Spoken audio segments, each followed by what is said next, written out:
The number one player in the 2024 class is eyeing that Heisman Trophy, where the latest crystal balls project Dylan Raiola to land. And big recruiting weekends for Alabama and Miami. We'll take you there.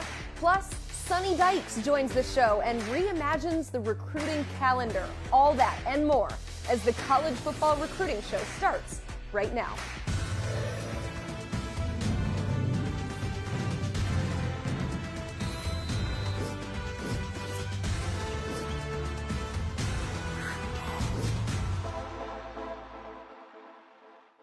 Alongside Blair and Gulo, I'm Emily Proud. Please submit your questions in the chat. The only way you do that is by subscribing to the 24/7 Sports YouTube channel. Make sure you're doing that. Also, please like this video. We already have 21 likes, which is awesome, but I would love to reach 100 by the end of today's show. And the only way we do that is if you, yes you, hit that like button. So you smash the like button and we're going to hit the headlines.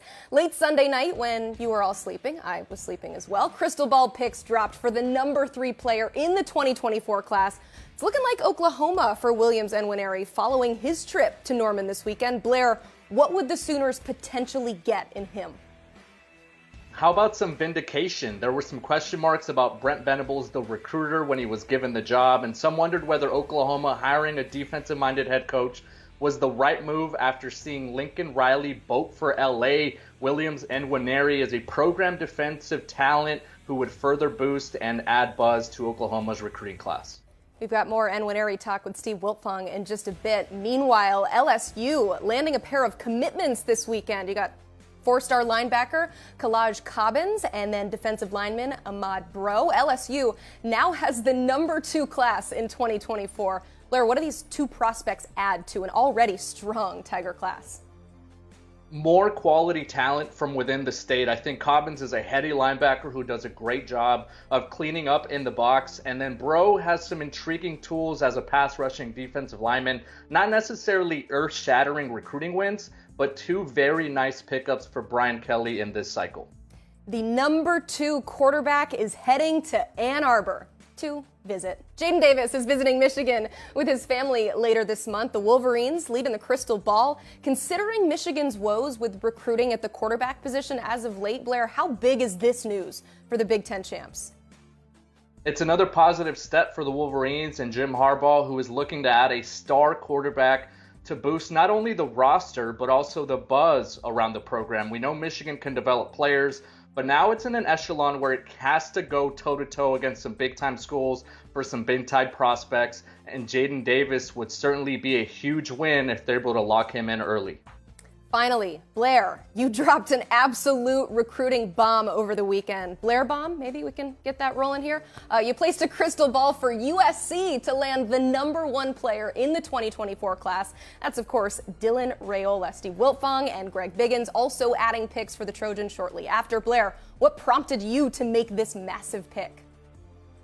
Emily, I've been leaning this way ever since Raiola backed off that Ohio State commitment in mid-December. I thought the Trojans were runners-up when Dylan Raiola made that first commitment, and I just have a hard time seeing Lincoln Riley, the QB whisperer, if we want to call him, lose out on Raiola not once, but then twice, and then also losing out on a guy like DJ Lagway. So I really like the Trojans in this race right now, and I like where Raiola feels he fits in with the Trojans. All right, let's talk to another insider who put in a crystal ball pick for the top QB in 2024. It's our director of recruiting, Steve Wiltfong, back here on the show. Steve, what are you hearing coming out of Raiola's visit to SoCal that has you changing your pick from Georgia to now USC?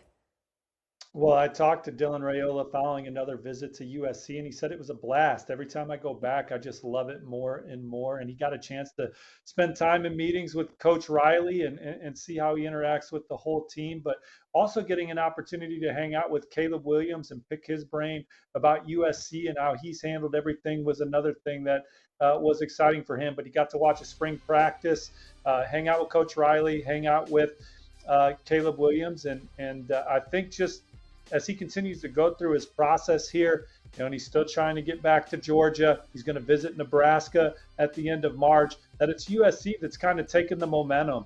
Georgia had the momentum coming out of the national championship game, and we'll see if they can get that back with another visit here. And Nebraska certainly doing all they can to get Dylan Raiola to come to Lincoln But at this point, I like where USC stands in this recruitment.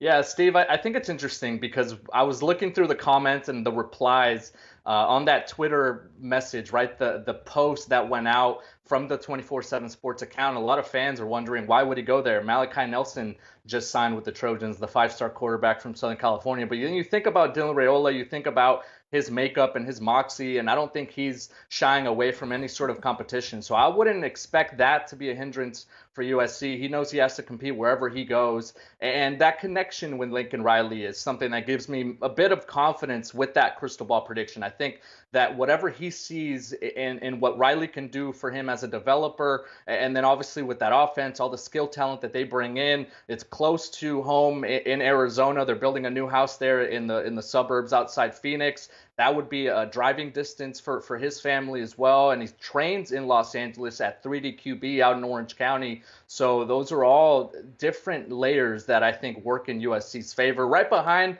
Dylan Raiola, Steve, is KJ Bolden in the rankings. Just took a visit to Arkansas. We know Georgia is in the mix. We know Ohio State is in the mix.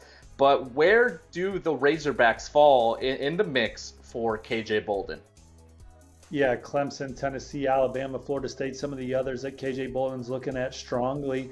But Arkansas is a place he's excited about because of some of the relationships that he has on that staff. Coach Woodson, who he built a great rapport with at Florida State, now the co-defensive coordinator at Arkansas. Travis Williams out there at Arkansas as well. Coach Pittman, some of the guys that he's really connected with. He had an amazing visit. He enjoyed everything that Arkansas has to offer. He got to spend some time around some of the current players. Arkansas has done a good job of recruiting the Atlanta area, so he had some familiarity with guys on the team, and he says he's looking forward to his next visit. But the culture and how genuine the people were in Fayetteville, it was a needle mover for him. But I think they're going to need to continue to move the needle in this recruitment, but it looks like he's going to give them every opportunity. But yeah, Georgia, Clemson, Ohio State are certainly the programs I'm still looking the hardest at in KJ Bolden's recruitment.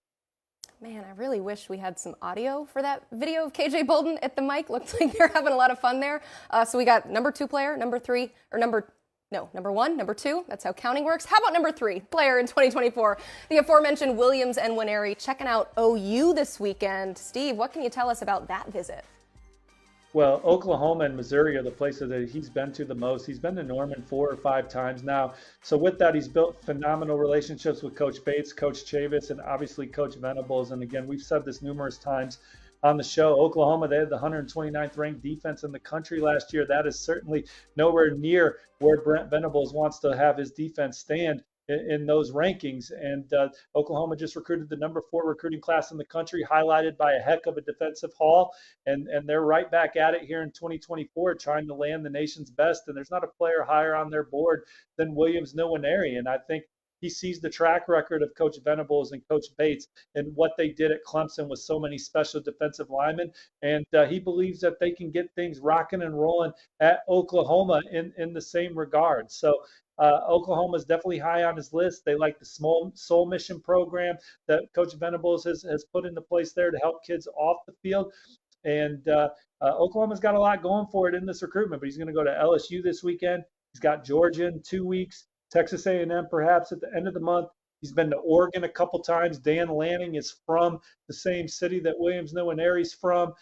Tennessee gave him a great visit in the spring. So there's a lot of competition in this recruitment, but I certainly think that Oklahoma is near the top of the list right now. What a significant win that would be for the Sooners heading into the SEC move. And Steve, as you reported earlier today, Jadyn Davis, the number 2 quarterback in the 24 class, has scheduled a visit to Michigan for later in the month. He has been to Michigan quite a few times. He loves Ann Arbor. But what is the Davis family looking for in this next trip up to Michigan? Yeah, thanks, Blair. He's been to Michigan 4 times at least, went to a couple games in the fall, made a couple visits last summer. This will be his first time going up there in a spring setting where they're going to get to take not only a spring practice, but they're going to get to see a scrimmage as well. They'll spend 2 more days up there, and they've started building a rapport with new Michigan quarterbacks coach Kurt Campbell, who has the blessing of incumbent J.J. McCarthy. The Jadyn Davis family and the McCarthy family have gotten so close, but it's an opportunity for them to get up there around Coach Campbell and get to know him better as well. So get to see some very competitive things on the field and see the development from the Michigan program, and then also get to know Coach Campbell a little bit better are the big takeaways there as Michigan battles Ohio State, Tennessee, Clemson, North Carolina, Florida State, to name a few. All right, we have 115 people watching and just 37 likes. I would like that ratio to get a little bit better. Steve, can you remind the people what that like button looks like? Like this, like a thumbs up. He's doing a thumbs up. So hit that like button, please. We'd love to get a few more likes. 100 is the goal for today. The goal of this segment, though, is to move to the 2025 class. The top quarterback, Bryce Underwood, was at LSU this weekend. The Tigers making, of course, a strong push for his services. Steve, how'd that visit go? Oh, it was amazing for the family. His father, Jaquan, told me that it was like a second home. They loved it. I asked what they did. They said, what didn't we do? They spent so much time on campus, including attending a class and talking to a professor there. But Joe Sloan, LSU's quarterbacks coach, really leading the charge here. And they had a very detailed recruiting visit set for the Underwood, which included time with the nutritionist, time with their strength and conditioning program. Obviously, they got some one-on-one opportunity with Brian Kelly. They saw the facilities and maneuvered around campus. And this was a visit that they were looking forward to for a long time. And I think LSU knocked it out of the park with him, but it's still early in his process. He's interested in several programs. Ohio State is next for a return visit after a great visit in the winter. He's going to get up to Ohio State and see the Buckeyes for spring practice. I think he sees a lot of himself in C.J. Stroud and the way the Buckeyes developed. C.J. is very exciting to him. Michigan State, he's been to several games there. Penn State gave the Underwoods a great visit in the winter as well. So a lot of schools in the mix here. USC, another one that I know he's intrigued by, but LSU certainly crushed it this weekend with Bryce Underwood and his family. And I don't think that'll be the last time we'll see him on that SEC program's campus. Another monumental quarterback target for another big blue blood program nationally. And Steve, Purdue is the school maybe we don't talk about enough, but they've been building a really good class early on. They have some momentum and inside the top 30 nationally in recruiting and just picked up a commitment from quarterback Marcos Davila. What can you tell us about the buzz in West Lafayette? Yeah, over 3,000 yards passing for him last year, 36 touchdowns. He's played a lot of football for Midland Legacy down there in the Lone Star State. He's thrown 62 touchdowns over the last 2 seasons. At one point was committed to TCU, but reopened the process.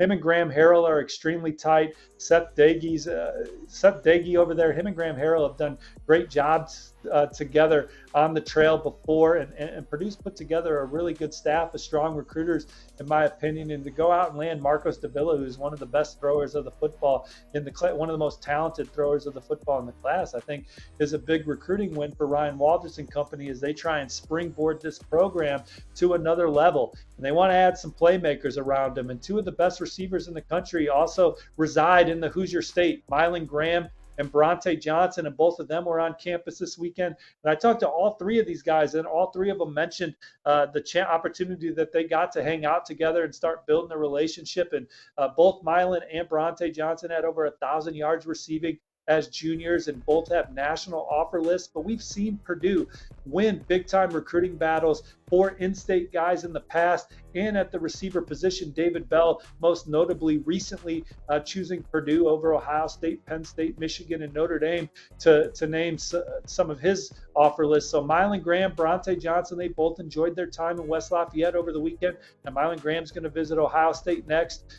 Georgia's a program in the mix for him, and Bronte Johnson, Notre Dame, Tennessee, I believe, are some of the others that he's looking at. But Purdue is definitely in the thick of it with those guys led by Corey Patterson's efforts on the trail. And this could be a real exciting recruiting class for Ryan Walters in Purdue here in year 1. Man, we talked about him already, but star-studded visits really at campuses across the country this past weekend. And of course, I mean, look no further than Alabama. What are the highlights that we need to know about from Tuscaloosa? Well, they had a lot of blue chippers on campus there, as you said, star-studded. Just some guys to highlight from what was a big recruiting weekend at Alabama as they pursue what would be the 11th number one ranked class of the Nick Saban era. But 24/7 Sports composite five-star receiver Ryan Wingo was visiting for the first time. He has been building a strong relationship with the staff, was excited to get there, and the returns from him and his family were that it was awesome. And this is a young man that's visited just about every powerhouse program in the country except for Georgia, which he's going to visit soon. And Alabama, it's not a place that you can really compare to others, talking to the Wingos. And Ryan himself talked about joining a program that's trying to build back up into a championship winner again, and that excites him. Jordan Ross and Jeremiah Beeman are two of the most coveted defensive linemen in the country from in-state. And Jordan Ross talked particularly about his time spent with the players on Alabama's team and their message to him about how playing for the Crimson Tide has changed their lives. That really fires him up about the program. And then Jeremiah Beeman, getting around the other recruits and bonding with them, he really enjoyed that and sees the potential of Alabama being good for years to come because of that. Tight end Jadyn Riddell from Missouri is one of the most coveted players in the country at the position. He's got a really good relationship with Coach Cox and Coach Roach over there. And this was a return trip for him and Alabama's development of players to the NFL. He said it was one of his best visits yet. And I think Alabama is a major player for one of the most sought after tight ends in the country. And then if you kind of turn the page to 2025, because they have their quarterback committed in 2024 and Julian Sain, you got new offensive coordinator Tommy Rees on campus, and they offered one of the highest rated players at the position in 2025, and Antoine Hill out of Warner Robins, Houston County there.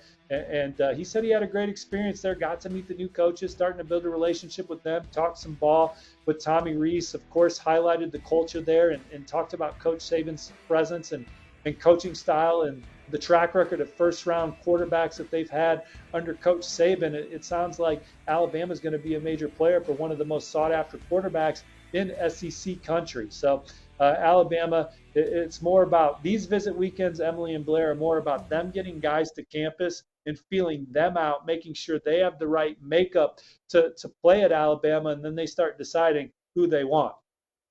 Alabama in play for major targets. I mean, how many times have we heard that statement before? Sounds like an exciting weekend in Tuscaloosa. Steve, thank you so much. Yep, take care, y'all. All right, be sure to check out new episodes of the Wiltfong Whip Around every Monday and Friday on the 24/7 Sports YouTube channel. Also, my new favorite series that they're doing now is called Stump Steve. Definitely want to check that out. Well, making it to the college football playoff in your first year as head coach is incredibly impressive and without a doubt should be celebrated. But for Sonny Dykes, now that he's reached the mountaintop, what's next? I caught up with TCU's head coach late last week. Here's that conversation. All right, Coach, let's first rewind to last offseason. You leave SMU to take over at TCU, and often when coaches change programs, they have to build new relationships in recruiting. But in this case, I mean, just 40 or so miles separate these two schools. So what was that transition like when you arrived in Fort Worth, already having some strong relationships in that area? Yeah, it certainly made things easier. I've made some moves before, from Louisiana to Northern California, which was a different move entirely. And this one was really pretty easy because in a lot of ways, SMU and TCU share the same recruiting footprint. And so, obviously DFW is always going to be our home and what we need to do a great job recruiting. It's going to be something that we emphasize recruiting all the time. And it was certainly the same thing while we were at SMU. So it allowed us, I think, to jump into it a little bit more quickly, maybe than some teams when they're having a transition. We knew a lot of the players, obviously knew a lot of the coaches, had those relationships. And so it helped us get off to a fast start. Let's go back to the here and now. You are, of course, coming off one of the best seasons in TCU history. You've got the playoff appearance, a playoff win, and the opportunity to play in a national championship game. I mean, when you talk to prospects and when you visit those living rooms, how much of a boost in recruiting have you felt from the past season's success? Yeah, I think it's like anything else. It gets you into the conversation, and some doors are open to us. And what we've got to do now is do a great job of building those relationships and do a great job of being thorough through the recruiting process, getting to know the players, family, the coaching staff, everybody that's part of the decision-making process. And but it certainly does open doors, certainly gives you some access to players maybe you didn't have access to in the past. And now you have to go work just like everybody else does to again, build those relationships and build that trust. Yeah, we saw it reap benefits. Your 2023 class, per our rankings, was TCU's best ever. So as you look back and evaluate this group of signees, how did this class meet your goals for what you wanted to accomplish in this cycle? Well, one of the things we talk about all the time is really trying to recruit a football team. So if you look at this class, really with the exception of the quarterback position, that's what we were able to go out and do. We signed a really strong wide receiver class, a strong offensive line class, a strong running back class. I think one of the big strengths in this class is defensive front. We're able to sign some big, long, athletic guys in our front, some good linebackers, and certainly a lot of players on the back end. And so, as I said, other than not really finding a quarterback this year, not signing one this year, we were able to address those needs that we have. And that's one of the things we try to do every year is go out and say, okay, we want to make sure that we get a tight end. We want to make sure that we get a couple of wide receivers. We want to get different types of backs year to year, sometimes faster guys, sometimes bigger guys, sometimes a combination of both, and do a good job of making sure that we have players of different body types and different skill sets that play the same position. And that's one thing that's always important to us. And we were excited about that group. We think we have some guys that could come in and make a difference. We had a number of players that graduated early that are and those guys are impressing. And we're really excited about the entire group. You mentioned this wide receiver group in particular. Cordell Russell is someone I'm sure you're excited about. I'm excited to see him in your offense. I mean, he was one of the most sought-after receivers in this past cycle. In your eyes, what type of player are you getting in him? Yeah, the great thing about Cordell is he graduated in December, and so he's on our campus working out with us right now. And my favorite characteristic of Cordell's is he has a burning desire to go make plays and catch the football. I think that's one of the things that really separates the great receivers from the good ones is just how they compete when the ball's in the air. Cordell is elite at doing that. He's a big, long, athletic guy that's got great body control and has an ability to come down with those 50-50 balls. But the thing he does the best is just compete really hard. I mean, he's a tough-minded kid, really, really loves to compete hard and to fight when the ball's in the air. He views it as his ball, and a lot of times that's a quarterback's best friend is you have a receiver that if you give him an opportunity to make plays, he's somehow going to make them. And Cordell's done that as a high school player. And we certainly hope he can transition here at TCU. Yeah, and he was one of just 19 high school recruits you signed from the state of Texas. We mentioned just the great impact of recruiting there. I mean, how much of an emphasis do you and your staff put on not just recruiting that DFW area, but the entire talent-rich state of Texas? Yeah, we're really fortunate here at TCU to be in one of the great areas in college or in high school athletics, really in the country. I mean, there's a lot of outstanding high school football players in DFW, obviously in this part of North Texas, getting into Louisiana and Oklahoma as well. And so it gives us an opportunity to go recruit some of the very best players in the country. And we feel like the DFW, when you look at it and the kind of high school coaches we have in the area and the way these players get developed, we feel like it's probably the most talent-rich recruiting area in the country because these guys oftentimes come in and they're ready to play. They've been in great strength programs. They've been training in fantastic facilities.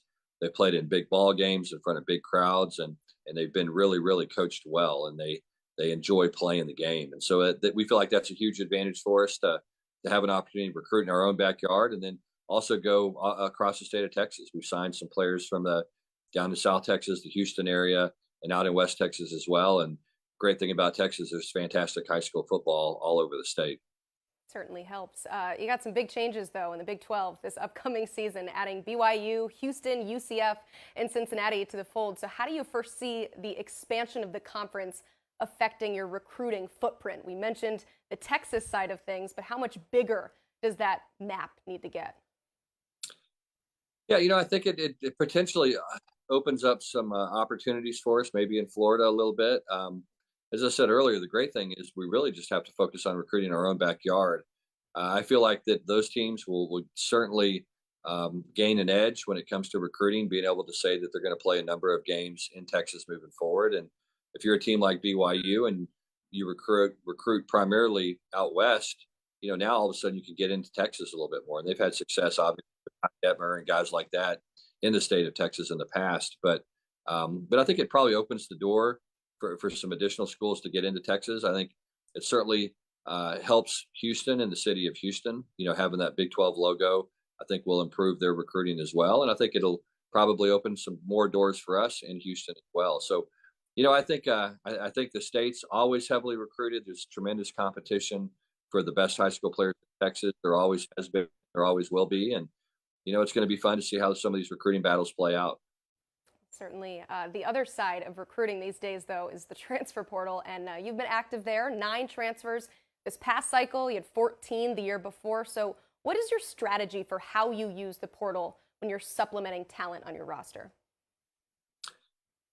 Well, I think the great thing that the portal does is that allows you to go and maybe when you sit down, you look at your roster and you make projections about, and you look position by position and you say, okay, look, we don't have any senior D linemen this year. Let's see if we can go find somebody to give us some experience and fill in and help bring some of these players along. Then you can go out and find somebody. I think, we're going to be a program that always builds our team around high school recruiting. I just think that's the best long-term way to do it. But we've certainly had some success, using the portal in the past. And, it gives you great access to bring in guys that can make a difference for you. And you look at our team this year, we some of those players that we took out of the portal really made a difference. It helped us get into the Big 12 championship game and help us to win a Fiesta Bowl and play for a national championship. And so, that's going to be critically important to us moving forward, making sure that we do a good job in the portal. But we see it as an opportunity really to fill in some of the gaps where we have them in our roster. I think we can all pretty much agree that December was a wild month in the sport. We've got the first portal window opening, the early signing period was happening, and of course, you guys were preparing for a college football playoff appearance. I mean, I can't imagine how exhausting it was to balance all of these things. And of course, because of that, discussion of making adjustments to the calendar really heating up. So what are your thoughts on the current recruiting calendar as it is now? Yeah, there's not a really an easy way to do it. I think what you have to do in some ways is almost push high school recruiting back a little bit. I've always been a big believer in an early signing period, and I think you can continue to do that. Maybe have a July signing period, and then make the second period in February, and so that you can recruit some of the transfer portal guys in December as they go into the portal and a little bit in that first week in January and have some official visits, some time with those players. Also, I think it allows you to spend more time with your current players in your roster, which I think is critically important, that you have an opportunity to sit down with your current players and just say, okay, look, here's what we see for you moving forward and have a chance to lay out your vision for their career and their development, which I believe is really, really important. And so I do think that we have to do something to try to lessen some of the stress maybe that coaches and players and everybody are under in December, and push some of that, maybe the high school recruiting, as I said, to February, and some of it forward, some of it backwards, and let guys decide early if they want to and go ahead and sign in July, and then let the ones that want to wait, sign it only in February. I think that's probably the thing that makes the most sense and would probably give coaches, players, and everybody a little bit of relief. I do not envy the decision makers and those that have to try to figure out how to balance all of that. Finally, as you begin spring ball, how do you continue the momentum from this past season's success? Well, the biggest thing we have to do is just continue to develop our players. We feel like we have a strong roster. We feel like that, we probably need to add a couple of transfers at one or two positions when the May transfer portal opens up. But we really feel like we have an opportunity to have a good team this year. It's going to be important for us to have a good spring. We have to have some players that are a little bit inexperienced step up and fill some big holes that were, that were occupied by really, really good players in the past. And, for us, it's going to be about continuing to build continuity, develop some of those young players that we signed last year. We've got a number of freshmen that reported early and some transfers as well. And get those guys ingrained in our program and create competition, because I think that's the biggest thing that we can do is create more and more competition for spots, and that always brings out the best in everybody. Coach, appreciate you joining the show, and thank you again for your time. Yeah, no, appreciate you having me. Thanks so much. Really enjoyed that conversation with Coach Dykes. You guys seem to as well. We got about 150 people watching, only 65 likes though. So if you have not liked this video, please smash that like button. We now continue our series of breaking down the top prospects region by region. Now this next one covers Tennessee, Mississippi, and Alabama. I think we're calling it the Mid-South region, or my personal preference is Tennessee-Bama. So to talk more about Tennessee-Bama, let's bring in Cooper Petagna joining the program. Cooper, you feel free to take that. That can be your new title now. Overall, though, when you're looking at this region, whatever you call it, how did this group of prospects compare to maybe previous cycles? Well, last year, there were about 9 players from the state of Alabama in the top 100. 7 of the 9 were either defensive linemen or pass rushers. You look at this year, there's only 3 players in the top 247 that are either defensive linemen or edge. So listen, a lot of big bodies. This region is really relied upon for teams in the SEC and the Power 5 conferences to get their beef from the Southeast, or whatever you call it, Emily there. But I think, you kind of look at Mississippi too. It was kind of a down year last year. They only had 4 players in the top 247. You look at it right now, that's 5 in 2024. I do think that number can get up to double digits, maybe around 10 or 11. There are really a lot of talented players in the state of Mississippi that I think are knocking on the door of top 247 status right now. We got an update coming out in a couple of weeks, so we'll see what happens there. Obviously a long way to go until signing day, but the depth of talent in Alabama, Mississippi, Tennessee, that has not changed one bit. Cooper, you mentioned big bodies and my ears perked up. Let's start with the big bodies. In the trenches, 4-star edge rusher Jordan Ross from the state of Alabama. You recently saw him at Under Armour Atlanta. What stood out to you about his game? Well, he's 6'4.5". He's 215 pounds. He's got a really explosive lower half here, as you're going to see on video. I mean, the ability to kind of get in and out of breaks, bend the edge. He's got some really natural ability off the edge. I think this is going to be a guy who's going to have to continue to fill out the upper half. But once he does that, I think this is a guy that can really rocket up our board. Right now inside the top 100, kind of sitting in the early 80s. But I think this is a guy, and I'm going to go out on a limb here, but he's got top 32 potential in my mind. He's got 35.5-inch arms. That's really the key. You put that together with the foundational athleticism and the physical makeup that he has, I think he can be really special. And I think this is going to be a guy similar to 5-star Alabama signee last year in Yanze Pierre. Look for him to really kind of move up the board in a hurry.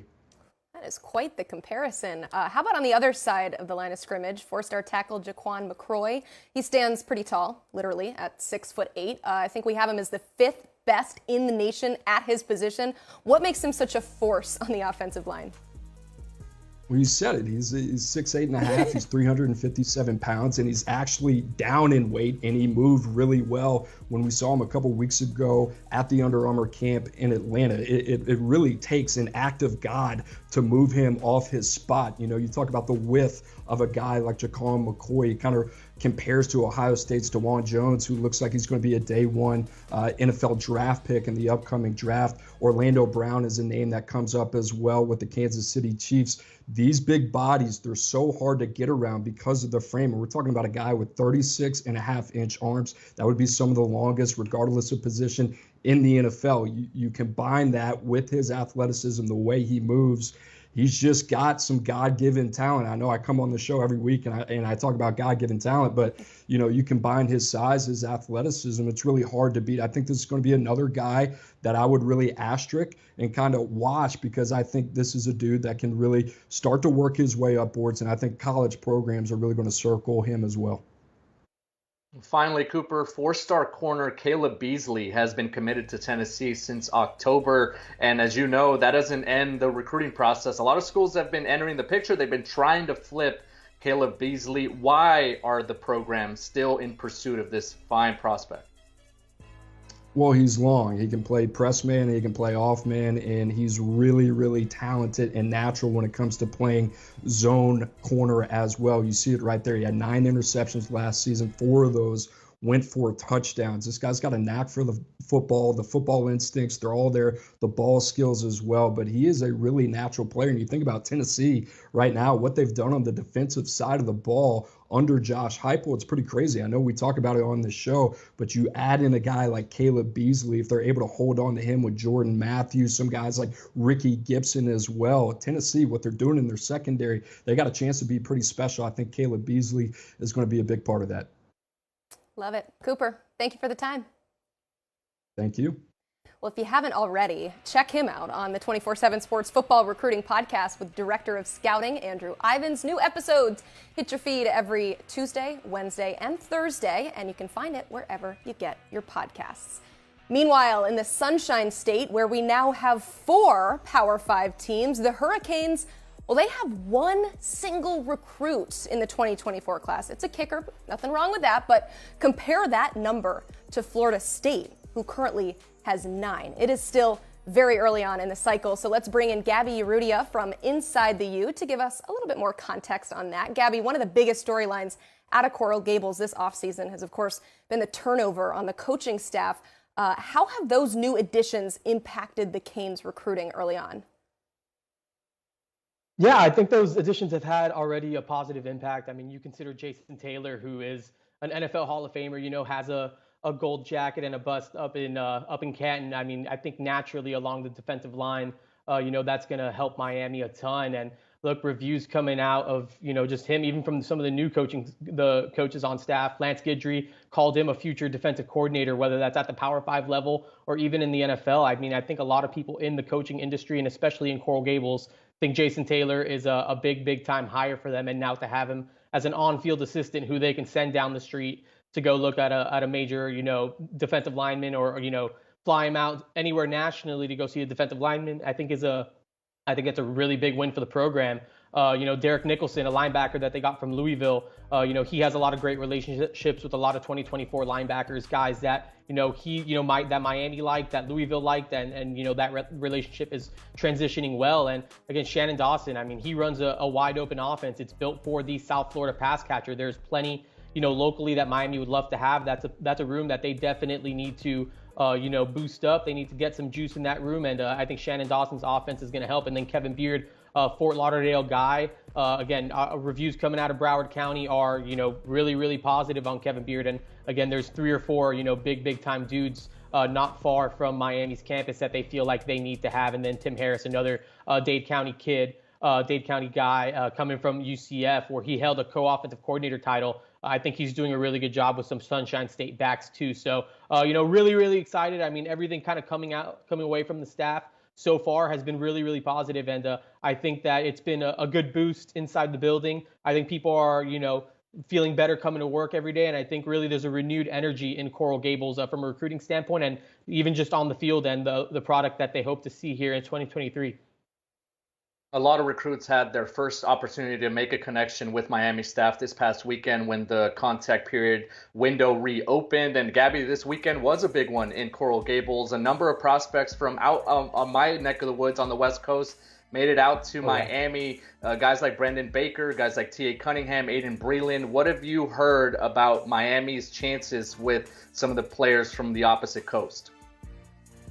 Yeah, well, Blair, Mario Cristobal spent plenty of time over at Oregon, so he's not shy about recruiting the West Coast. He's prioritizing a lot of those guys at, major programs, like you said. I mean, that's Mater Dei, that's, Kingston Asa. He's at St. John Bosco.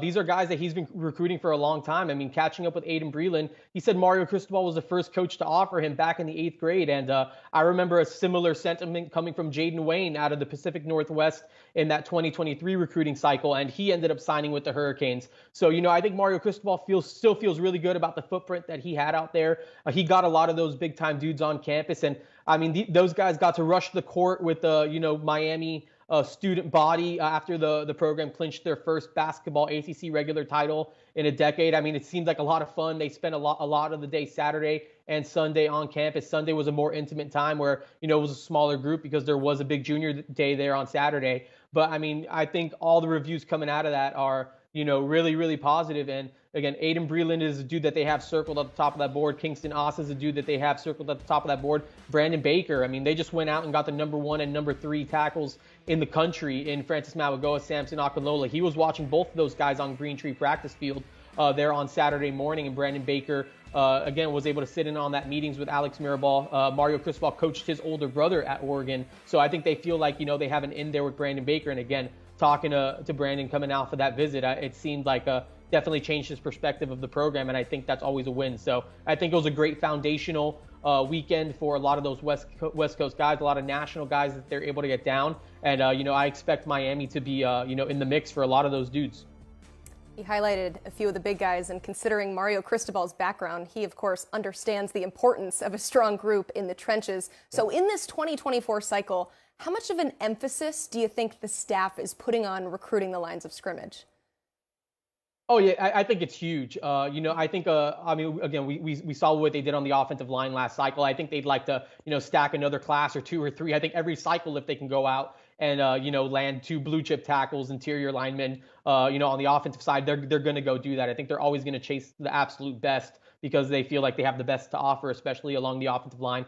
And I think the defensive line, I think they feel really good about what they've done along the edges, at that defensive end spot. I think interior defensive line is one spot that maybe hasn't been good enough. And I think that's a big reason why Jason Taylor got that bump. And not only did he get the bump, but he was named the defensive lines coach alongside with Joe Salavea, who came over from him to Oregon. So Miami essentially has 2 full-time defensive line coaches. And I think they feel like Jason Taylor is going to help them go get some interior defensive linemen, some guys that can can really, improve the middle of that defense, because they've only signed 1 each of the past 2 cycles. And I think really that defensive tackle spot is going to be one of the points of emphasis, maybe even in this May transfer window, but especially here in this class of 2024. So that's what makes guys like Aiden Breland, T.A. Cunningham, those types of guys, all the more important to all these people in Coral Gables, because they need to get these guys. And I think it's going to be an exciting opportunity to sell them on an opportunity to come in and contribute and really, walk into a room that's really pretty thin, probably thinner than it should be. So I'm sure that's their play there. Got to preach the opportunity. Gaby, thank you so much for being on the show today. Yeah, absolutely. Thank you so much, guys. Hey, Inside the U is your source for all things Miami. Also, check out Through the Smoke podcast. I really enjoy that. Gaby and David Lake do a great job talking Miami weekly, so check that out. Check it out, Blair. We have 77 likes. Again, I said my goal was 100 likes, so we still have some time to get there. We have 150 people watching and just 77 likes. So ratio-wise, I think we can get that up a little bit. So smash that like button. We're going to answer a viewer question because that's what we do at the end of the show. It's our favorite part of the show. We've got a question here, and the username is USC Priority. So I think you can guess where we're going here. Who are some early top defensive targets you like for USC? Well, we just heard Gaby mention Aiden Breland. He's one of the top prospects here locally in Southern California, and he'd be a monster get for USC. After losing a player like Mateo Uiagalelei in the 2023 class, they whiffed on a number of defensive prospects like Roderick Pleasant. This is going to be where USC is judged on the recruiting trail moving forward. I think we know that they can land the Malachi Nelsons and the Zachariah Branches, and they're in good position for players like Dylan Raiola, but we have to look at the defensive prospects, and I like them for T.A. Cunningham. He's a player who's originally from the East Coast, who has moved out to Southern California and has really built a connection, played with Malachi Nelson this last season. Elijah Rushing is another one that we consistently are mentioning on this show as a top target for a lot of schools. He's the #1 rated edge rusher nationally. He's the 5-star from the state of Arizona, and if Dylan Raiola didn't exist, Emily, we would be talking a little bit more about Elijah Rushing in the state of Arizona because he's that good. So I think those are all prospects that when you think about not only regionally, but positionally and what USC needs to build this class and this foundation with, it starts up front and it starts with the defensive side of the ball. And those are some guys that I think they should really covet. And I think they're doing well with right now early on in the recruiting cycle. Yeah, Elijah Rushing has the talent, also has the name. It is spectacular. All right, we're going to say goodbye, but that does not mean that you can stop hitting that like button. We do go back and check, and it does make me feel all happy when we end up with 100 likes. So please continue to smash that like button. Tell your friends, tell your family about this show. We love to have as many people on as possible. You guys submit some great questions. So thanks again for the time. For Blair Angulo, I'm Emily Proud, and this is the College Football Recruiting Show.